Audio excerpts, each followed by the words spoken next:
One nation one election, इससे क्या लगता है कि देश को कितना फायदा होगा? मुझे नहीं लगता कि वन नेशन वन इलेक्शन से देश को कोई फायदा होगा, क्योंकि आप सबको पता है, हम जनता को पता है कि आधे से ज्यादा भ्रष्ट लोग तो ही चुनाव लड़ते हैं। भ्रष्ट नेता, आपराधिक रिकॉर्ड जिनके अच्छे अच्छे खाते होते हैं, आप लोगों को भी पता है, और आपराधिक जो रिकॉर्ड होता है आप ही लोग निकाल के लाते हो। तो बताइए, वन नेशन वन इलेक्शन से इस देश को क्या फायदा है, ये आप लोग बखूबी जानते हो। पर फिर भी जो है मीडिया के सामने एक हवा बना के जनता के सामने हवा बना रहे हो कि वन नेशन वन इलेक्शन से देश का पैसा बचेगा। लेकिन एक बात बताओ, जहां तक मैं जानता हूं कि 5 साल में चुनाव आयोग जो है जनता पर 8,000 करोड़ रुपया खर्चा करती है, और प्रति व्यक्ति 27 रुपया जो है एक वोटर पे खर्चा होता है। तो ये कहाँ से पैसा बचत, बताइए ना, कौन से ज्यादा लागत है। हाँ, ये अलग बात है कि अगर चुनाव आयोग ने एक फाउंडेशन डालती है कि आप इतने से ज्यादा रुपया खर्चा नहीं कर सकते, फिर भी चुनाव आयोग के आंखों में धूल नहीं, गिट्टी, बालू, सीमेंट झोंक कर प्रत्याशी अंधाधुंध पैसा खर्चा करता है। सही होगा ना, एक बार में पूरे देश में इलेक्शन हो जाए, बार बार? नहीं, ये इलेक्शन नहीं है, क्योंकि घमंडिया डरा हुआ है, वो इसलिए जो है अपना जो है डायपर बचा रहा है।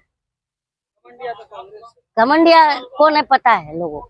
कहा जा रहा है, प्रधानमंत्री ने कहा, प्रधानमंत्री घमंडिया है, और दूसरों को घमंडिया कह रहा है। ये बताओ, आडवाणी जी को दूध में मक्खी की तरह निकाल के घमंड में किसने फेंका? मुरली मनोहर जोशी से लेके टॉप से टॉप लीडर को ये निकाल के दूध में मक्खी की तरह कैसे फेंका? ये बताइए कि बीजेपी में अच्छे लोग लीडर नहीं है। गडकरी जी का काम देखिए, गांव-गांव में रोड बनाए हैं। इनको अपने जो है मेन जो चुनाव प्रचार समिति से निकाल कर किसने फेंका? कौन है घमंडिया? ये बताओ। तो गडकरी जी को मजबूरन ये आकर क्यों कहना पड़ा कि जिधर भी देखो उधर गधे ही हैं, इधर भी गधे हैं, उधर भी गधे हैं, इधर भी गधे हैं। तो ये भी कहा कि अच्छे घोड़े को नहीं मिल रही है घास, तो गधे खा रहे हैं। आगे बोलिए। च्यवनप्राश। तो इसी पर मैंने कहा था कि गधा खा रहा च्यवनप्राश देखो, घोड़ा घास ही क्या खाता रहेगा। गडकरी जी की बातों को सुनकर गधे को डर सताता रहेगा। तो गधा डरा हुआ है। कौन गधा है मालूम है क्या? जो 2017 के इलेक्शन में कह रहा था, भाई बहनों मैं गधे से भी प्रेरणा लेता हूँ। तो गधा क्या प्रेरणा देगा बताओ?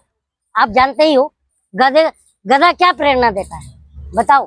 देश में ये गधे से प्रेरणा लेकर के आज देश को गर्त में डाल दिए।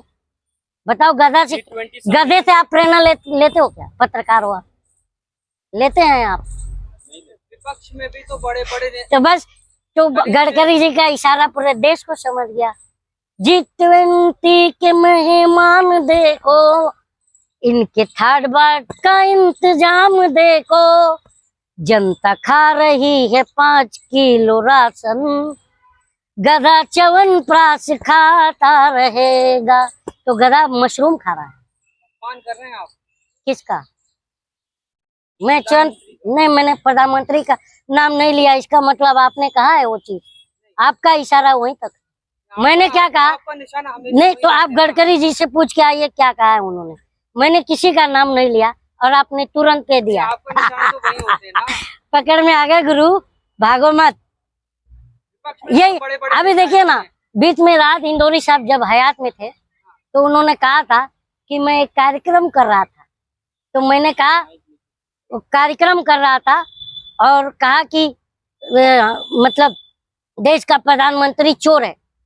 तो सुबह जो है, राज साहब की बात है मेरी नहीं, सुबह पुलिस आ गई और राज साहब को थाने ले गई। तो राज साहब ने पूछा कि भाई मुझे थाने क्यों लाए हो? तो पुलिस वाला बोल रहा है तुमने कहा था कि हमारी देश की सरकार चोर है। तो राज साहब ने कहा कि अरे मैंने तो अपने देश का नाम ही नहीं लिया। तो पुलिस वाला कह रहा है कि हमें पता है तुम किस देश के प्रधानमंत्री की बात कर रहे हो। तो ये हाल ये भाई साहब की है, देखिए। विपक्ष में और भी तो लीडर हैं, सिर्फ राहुल गांधी को प्रोजेक्ट क्यों किया जा रहा है फिर किसको? विपक्ष में? भैया मैं विपक्ष का नेता हूँ क्या, ये बताओ? मैं जनता हूँ। आप कह रहे हैं कि बीजेपी में जो है मोदी जी को प्रोजेक्ट किया जाता है, विपक्ष बताइए, आप सिंपल सी बात बताइए कि मोदी जी जब इलेक्शन में आए थे उम्मीदवारी लेकर 14 में, तब देश पर कर्जा कितना था साहब? पत्रकार हैं आप, कितना था? 55 लाख करोड़। और आज के डेट में 155 लाख करोड़ है। तो बताइए 70 सालों की सरकारों ने 55 लाख करोड़ का कर्जा लिया, और ये 9 सालों में 1 लाख करोड़ रुपए कर्जा भी ले लिए। पीएम केयर फंड में भी पैसा जमा किए, देश का सारा इंस्टीट्यूशन भी बेचा इन्होंने। हाँ, रेल बेचा, भेल बेचा है। और सबसे बड़ी बात है, आप लोगों को पता नहीं होगा, मीडिया के बंधु हो, कि इन 5 सालों में, इस 5 सालों में देश के 47%, 47% लोगों ने अपनी LIC जो पॉलिसी होती है उसको रिन्यूअल नहीं किया है। ये आपको आंकड़ा पता होगा इन 5 सालों में। जबकि हर इस देश का गरीब गुरबा आदमी अपना 1-2 रोटी काट करके LIC में ये इसलिए वो जमा करता है कि मेरी आने वाली जो कभी मुसीबतों वाला दौर आएगा तो उसमें जो है हमारे को ये काम आएगा। कल को मैं दुनिया से चला भी जाऊं तो फैमिली को कुछ छोड़ जाऊंगा। वैसे लोगों ने 47% लोगों ने या तो LIC को सरेंडर किया है या तो प्रीमियम नहीं भरा है। ये बात पता है आपको? तो ये बताइए, 100 लाख करोड़ का कर्जा भी लिया और सारे इंस्टीट्यूशन भी बेचा, उसके बाद जो है देश का ये हाल है। अंधभक्तों को बताओ ये बात कि अबे अंधभक्ति क्यों कर रहे हो तुम?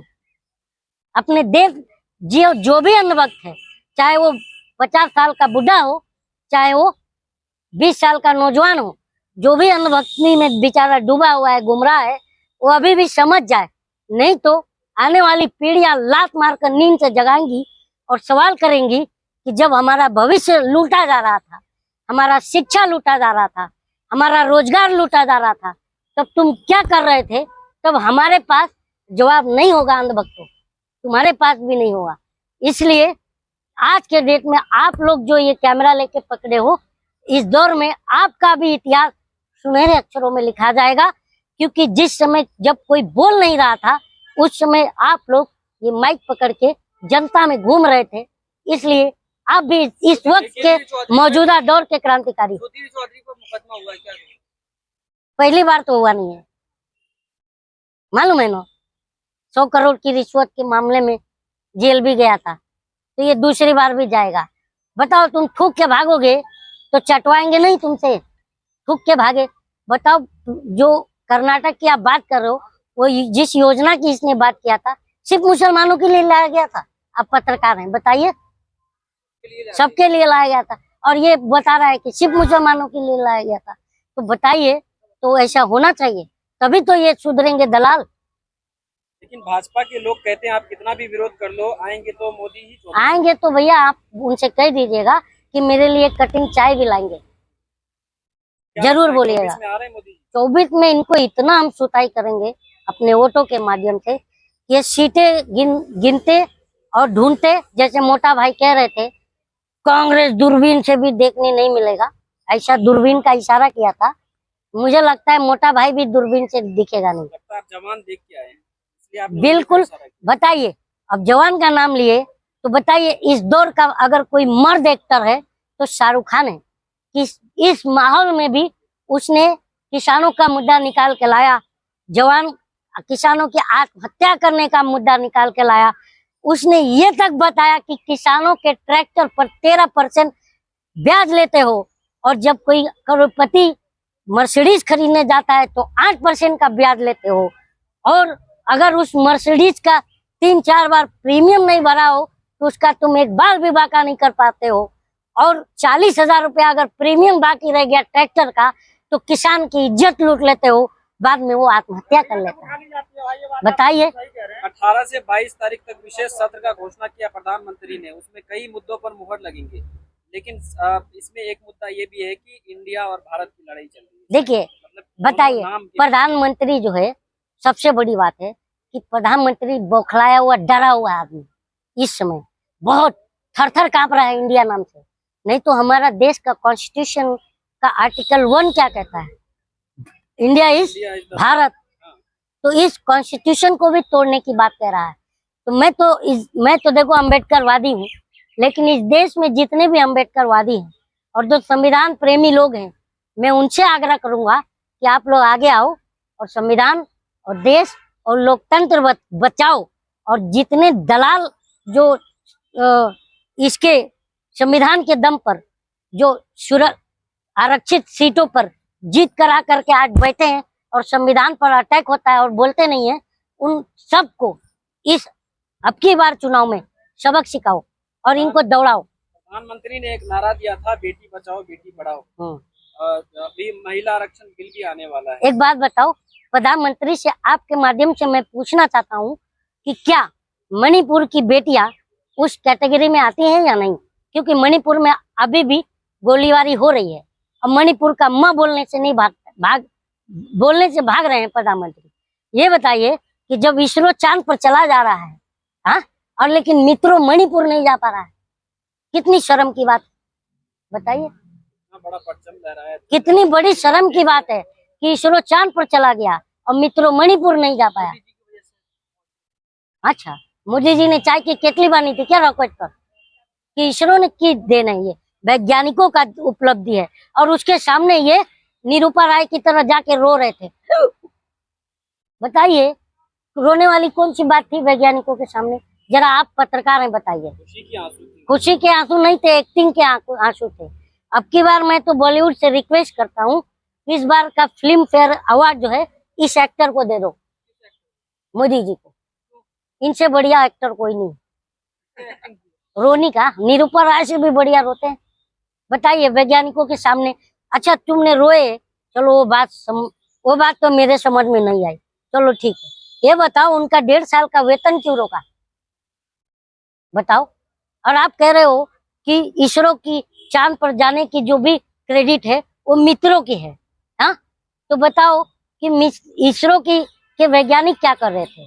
और दूसरी बात, इसरो का नाम लिया आपने, इसरो का फुल फॉर्म पता है सर आपको? इंडियन स्पेस रिसर्च ऑर्गेनाइजेशन है ना? तो बताइए, इसमें इंडिया का नाम तो आया है, तो क्या करेगा घमंडिया? इसरो का भी नाम बदलेगा क्या? बताओ। इस घमंडिया ने सारी योजनाएं इंडिया के नाम पर लाया, startup India, make in India और खेलो इंडिया, जीतो इंडिया, ये इंडिया वो इंडिया, और बाद में बन गया घमंडिया। इंडिया नाम से थर थर कांप रहा है। बताओ। वो तो कह रहे कि हम जीत। अरे वो आपको नहीं पता है, वो अपने जब सोते हैं बेडरूम में तो बाहर सारे सिक्योरिटी वाले को बोल देते हैं कि कोई इंडिया नाम मत बोलना, नहीं तो मेरा नींद मैं सपने में डर जाऊंगा। ऐसा डर रहे हैं ये। दिल्ली में G20 का बैठक हुआ, आपने देखा? तो भारत में डंका बज रहा है प्रधानमंत्री का और आप विरोध कर रहे हैं। ये बताइए, ऋषि सुनक को जानते हैं? वो अपने देश गया है, उसके देश का एक अखबार है द गार्डियन, उसने क्या कहा है? डंका बजाया है कि घंटा? श्रीमान बताइए। नहीं, आपको नहीं पता है, देश की जनता को भी पता है कि घंटा बजा दिया। बोला कि ऋषि सुनक जो है भारत के दामाद थे, लेकिन जिस हिसाब से उनको प्राथमिकता देनी चाहिए, इज्जत देनी चाहिए, वो नहीं दी गई। ये बात आई है कि नहीं आई है? वो भी छोड़ दीजिए। ये बताइए कि जी समिट हुआ 20, कम से कम चलिए during the G20 summit media को नहीं कोई बाइट वगैरह नहीं लेने दिया। आफ्टर दैट मीडिया को एक प्रेस कॉन्फ्रेंस सबके साथ तो करना है ना, ताकि तभी तो दुनिया को पता चलेगा।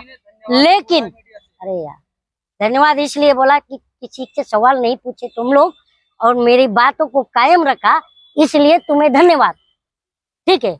लेकिन उन्होंने क्या कहा कि जब बाइडेन यहाँ से भाग के जाता है, वो इस तरह भाग के जाता है कि मीडिया ने कोई कॉन्फ्रेंस नहीं की उससे, तो उसे घुटन सा लग रहा था। जाके वियतनाम में हमारे देश की मीडिया पर थूक दिया। थूका नहीं थूका श्रीमान? कि हमें प्रेस कॉन्फ्रेंस करने नहीं दिया गया, इसलिए मैं वियतनाम में आके कर रहा हूँ। और मैंने मजबूती के साथ प्रधानमंत्री नरेंद्र मोदी से कहा कि आप जो है ह्यूमैनिटी को पर जोर दीजिए, और मीडिया जो है, प्रेस को आजादी दीजिए। तो इसका मतलब क्या हुआ, वहां से बाइडन थूका कि हमारे देश की मीडिया गुलाम है कि नहीं।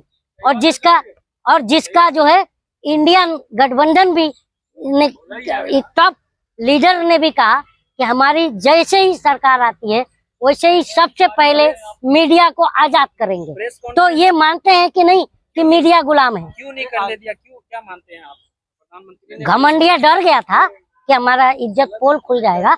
बताइए, 2700 करोड़ का पंडाल पानी में बह गया, यूज में नहीं आया। 2700 करोड़ आज अगर जनता पर खर्च होती तो जनता का कुछ तो भला हो जाता। तो तुम्हारे क्या है, तुमने तो चाय बेच करके पैसा लाया नहीं है, तो हम जनता का पैसा जो है यूं उड़ा रहे हो जैसे तुमने चाय बेच के लाए थे। तो इस बार जो है हम प्रधानमंत्री को जो आएंगे जो चुनाव में, तो इनको एक कटोरा देंगे और एक चाय की केतली देंगे और बोलेंगे भैया तुम्हारे पास दो ऑप्शन है, या तो फिर से भीख मांगो या तो फिर से चाय बेचो, पर हमारे देश को बकस दो और जाओ यहाँ। विपक्ष भी तो मीडिया से घबरा रहा है, एंकर जो है कुछ। अरे यार, मीडिया से तो घबराएंगे ही ना, जब ऐसे सुधीर चौधरी जैसे दलाल नजर आएंगे तो बताओ आएंगे कि नहीं, घबराएंगे कि नहीं, बताइए। दलाली में तुम लोग इस तरह से तुम्हारी जीभ घिस गई है कि तुम अगर न्यूज पढ़ते हो तो बोलते हो नमस्कार मैं अंजना ओ मोदी, और बाद में बोलते हो सॉरी माफ कीजिएगा कश्यप। तो बताओ, जब दलाली चाटते चाटते तलवे तुम्हारी जबान घिस गई तो क्या निकलेगा मुंह से, बताइए। और एक बात बताइए, यही मैं देखो नाम लेके कहता हूँ, ये चित्रा त्रिपाठी, इसने क्या किया, बाइडन तो हमारे प्रधानमंत्री से थोड़ा लंबा है, तो जैसे ही प्रधानमंत्री हमारे सॉल उड़ाए तो बाइडन थोड़ा झुका, तो ये देख करके क्या कह रही है, झुकती है दुनिया झुकाने वाला चाहिए। अबे ये G20 समिट ये क्या दुनिया को झुकाने के लिए हुआ था पत्रकार महोदय, बताइए, देश को जवाब दीजिए आप लोग। और या तो इस एंकरों के गोदी एंकर जो दलाल हैं इनके मुंह पर थूकिए आप लोग, बताइए। इंडिया गठबंधन ने एक प्रस्ताव डाला है कि क्या? ऐसे जो कुछ एंकर हैं डिबेट में नहीं जाना है और सत्ता बदली तो इनकी मजबूत सुताई करो। हाँ हाँ, क्या करेंगे? सुताई जो भी जांच होगी, पहले क्या थे और अब कहाँ क्या है, आपको पता है ना। हम जनता अब ट्रांसपेरेंसी चाहते हैं। आज ये मीडिया हाउसों के पास इतना पैसा कहाँ से आया, इसकी भी जांच होगी, सत्ता बदलेगी। कोई दूध का धुला नहीं है साहब, एक हमाम में सारे नंगे हैं और हम जनता को बेवकूफ बना रहे हैं हिंदू मुसलमान के नाम पर। ये भाई ये देखिए, ये आइए जरा आप, ये आपका नाम बताइए। देवेंद्र मिश्रा जी हैं, मैं कलीम शेख हूँ।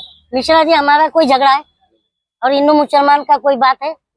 आप ब्राह्मण हैं, मैं कलीम शेख हूँ, बताइए हमारा कोई आपस में मुटाव है? कोई नहीं। भाईचारे में कोई मनभेद है? कोई नहीं। बताओ तो क्यों? 10 वर्षों में कितना हो चुका है।